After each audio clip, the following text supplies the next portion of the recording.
What if you could figure out an entire industry using nothing but a list of company names? Well, today, that's exactly what we're going to do. We're taking a list from India's power sector, and we're going to deconstruct it. And this isn't about already knowing the industry. Nope. This is all about pure detective work, and you're about to see exactly how it's done. So, here it is, 14 names. At first glance, it's just a random jumble of words, right? Shilchar, dynamic cables, volt-amp transformers. It doesn't seem like much. But trust me, hidden inside this simple list is the blueprint of an entire ecosystem. This is our mystery, so let's get to it. So here's the big question. How do we turn this completely raw data into some kind of coherent map? I mean, it seems almost impossible. But the secret, really, is knowing what to look for. It's all about finding the patterns that are already there, just kind of hiding in plain sight.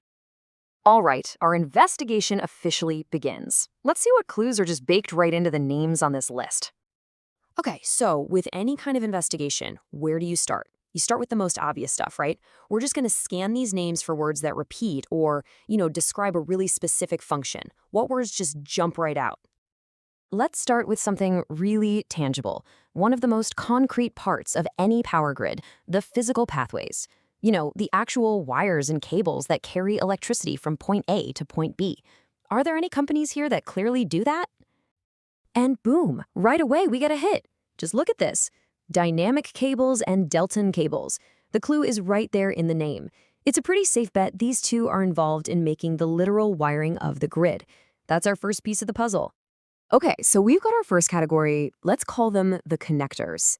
Their job is, absolutely fundamental. They build the physical roads for electricity to travel. This is the first real piece of our map. All right, so we've got the pathways, the roads, so to speak, but you can't just send raw electricity zipping down a wire. It has to be managed. Its intensity, its voltage has to be controlled to be useful. So let's scan the list again. Who are the companies that control the flow?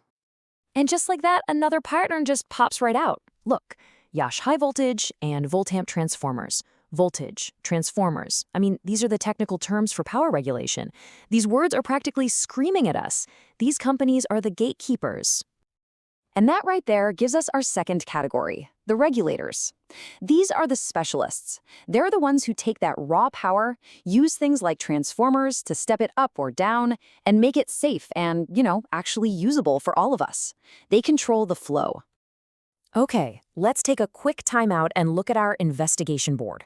We've actually gone from a totally random list to a structured table with two really clear categories. We have the connectors and the regulators. But look at all these other names. Shilchar, Terreal, Danish Industries. What about them? They don't seem to fit. And this is where the next layer of our investigation begins. So we found the specialists, the ones with very specific jobs. But what about the others? What role do companies like, say, Rajesh Power or Supreme Power play in this whole thing? We need to look for a different kind of clue. Let's look at the remaining names with a different lens this time. We're not looking for super specific jobs anymore. We're looking for broader, more general terms that might suggest a much wider scope. And there it is. Yup, look at that. 4 of them have the words power or energy right in their names. Now think about it.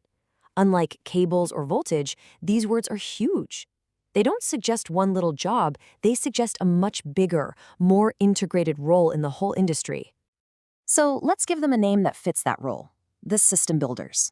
These guys probably aren't just making one little component. They're likely the ones involved in the bigger projects, maybe overseeing the construction and integration of entire sections of the grid. They're the general contractors, the generalists.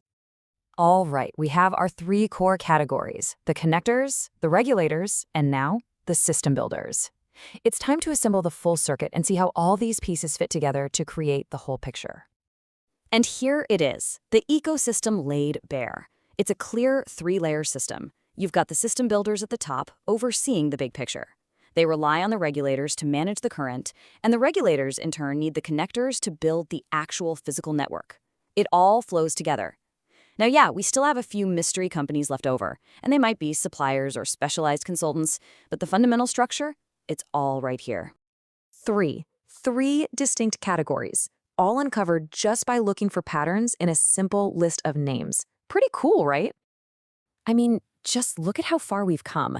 We started with this, a total jumble, a list with no real meaning. And now, by applying a simple investigative framework, we have a map, a structured, logical diagram of an entire industrial ecosystem. So here's the really crucial point. Data, even something as simple as a list of names, is never just data. It's a story that's just waiting to be told. The real skill is learning how to ask the right questions and how to spot the clues that are hiding in plain sight. We literally pulled an entire industrial structure out of nothing but a handful of words. It really makes you wonder, doesn't it? What other complex systems are hiding in the everyday information all around you, just waiting for someone to connect the dots?